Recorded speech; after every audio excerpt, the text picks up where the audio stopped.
I mean, Clemson is clearly separating themselves from everyone else in the ACC as that number 2 team. The gap between them and the next best recruiting class is huge. Yeah. Much, much bigger than the gap between Florida State and Clemson. Yeah. It's really kind of a 1A, 1B, 5 or 6, whatever. Yeah, it seems like every year the Florida State Clemson game is that sort of de facto ACC championship. As good as Georgia Tech was this past year, decided the division last 5 years. Yeah, so Florida State and Clemson, it seems like that's who it used to be BCS, but now the New Year's Eve, New Year's Day bound. What have they done really well, and what have they not done super well in the recruiting trail, Clemson, that have sort of kept them from surpassing Florida State? Well, Clemson has always recruited skill talent really well. Sammy Watkins, all those guys. And this year they did the same thing. Deion Kane from Florida, Ray McLeod from Florida. But this year they also added a lot of really good offensive and defensive linemen. Albert Huggins, Christian Wilkins, Mitch Hyatt, Jake Vermogen, whose dad played at Alabama. 2 of those guys, from the Florida area. Clemson is finally getting the beef on both sides to go with all that excellent skill talent they've amassed. And that's very impressive. And it's something I think they needed to take that next step. And we're seeing it. They have, number 6 or 7 recruiting class right now as all these numbers trickle in.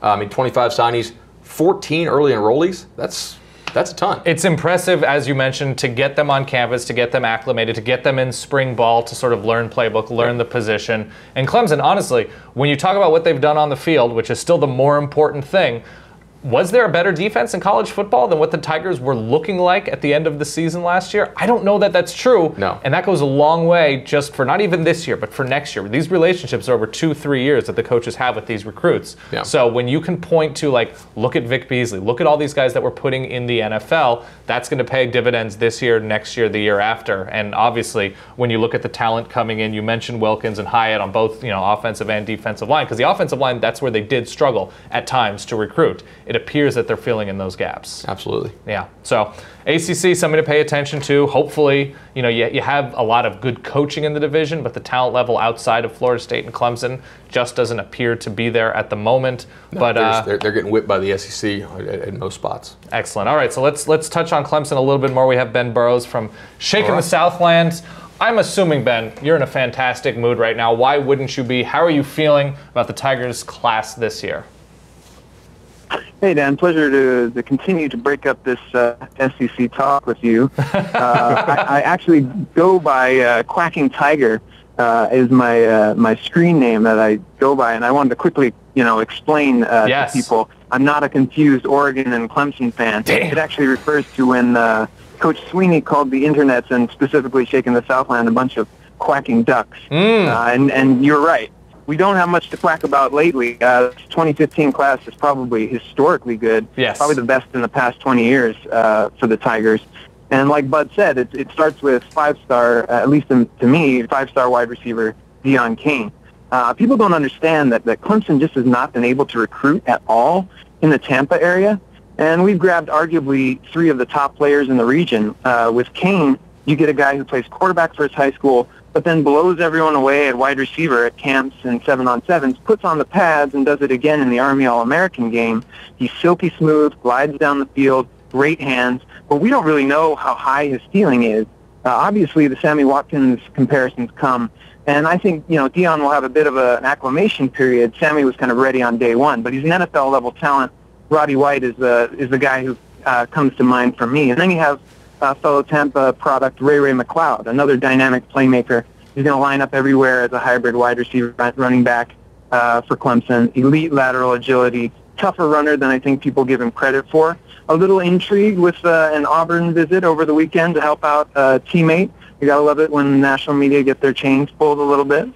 And so, with dynamic playmakers again, but like Bud said, it's not just dynamic playmakers this year. I think somebody that we're not talking enough about in this class is the third Tampa product, tackle Jake Vermorgan, who's from, powerhouse Plant High School. With Mitch Hyatt, you have a franchise left tackle, but Hyatt and Vermorgan give you bookend tackles at a position that's always held Clemson back a little bit. Jake understands the position, advanced technician, well coached, just needs that upper body strength, and I think he's ready to go at right tackle. This is probably the best offensive line class in over a decade for Clemson. When you look at what Clemson actually loses, though, it's a lot on defense. Which of these guys, Huggins and Wilkins, obviously are the big names on the inside of the defensive line, but they did recruit defense quite well this year. What are the names that you feel like, whether they're enrolling early or not, that will see the field in either a starting or rotational way with the way that their depth chart shapes up for this fall? Well, on defense, I'm going with War Daddy defensive tackle Christian Wilkins, and that's not a term I use often. There were questions about his level of competition in Connecticut, questions he answered as he high-stepped into the end zone and blocked a kick in the Under Armour All-American game. Mm-hmm. Powerful. He can rush the passer as a 3-tech or stuff the run. I think he's ready to step into the 2 deep immediately, something that Clemson will really need with the loss of Grady Jarrett, who was just a rock on the inside for these past 2 years. And somebody under the radar that on the defensive end is Clellan Ferrell, who's a weak side defensive end from Virginia. Mm-hmm. He slid down the recruiting rankings because of an ACL injury, but he's 6'5", has length, wingspan, really big, strong hands. And although he'll probably redshirt with a need, Clemson has a defensive end. I think that's the position that'll probably hold us back from a playoff run in 2016. There's lots of opportunity there. Defensive end. Austin Bryan is another guy who probably will get a chance to play. And I should also note that, Clemson today landed 3 key prospects for the 2016 class. So this is going to continue to roll on, 5- and 4-star players.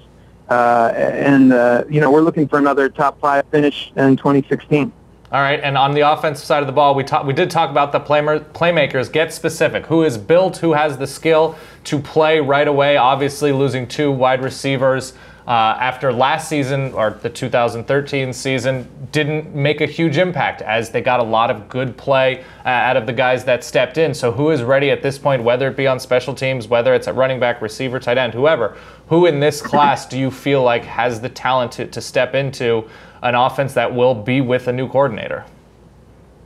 With Jeff Scott and Tony Elliott, they're just going to try and continue to run the Hun, Chad Morris's offense. So right. Absolutely, Deion Kane is seeing the field. Absolutely, Ray McLeod will get touches in different places, and they'll utilize his talents. He'll probably be a kick returner as well. I think that the 2 tackles that I talked about will step into the 2 deep immediately. Mitch Hyatt and Jake Morgan will get time somewhere along the interior, along the offensive line, because we're so thin at offensive line. We don't really have a right tackle right now. So those guys will definitely, on the offensive side of the ball, see time. Ben Burrows, thank you very much for your time. Another guy who should be sleeping well tonight. Yep. Clemson, yes, we did break up the SEC Love Fest. Should be sleeping well for weeks. I mean, all those early enrollees. That is a good time to be a Colt. Let me make sure I get this right. It's Clemson with like a P, a hidden P in there? Right. It's Clemson. There's no Z. There's no Z. It's not Clemson. Clemson. That's how it was explained to me. It's more I'm not from the South. Clemson. You got to emphasize the S, not the Z. Right, there it is.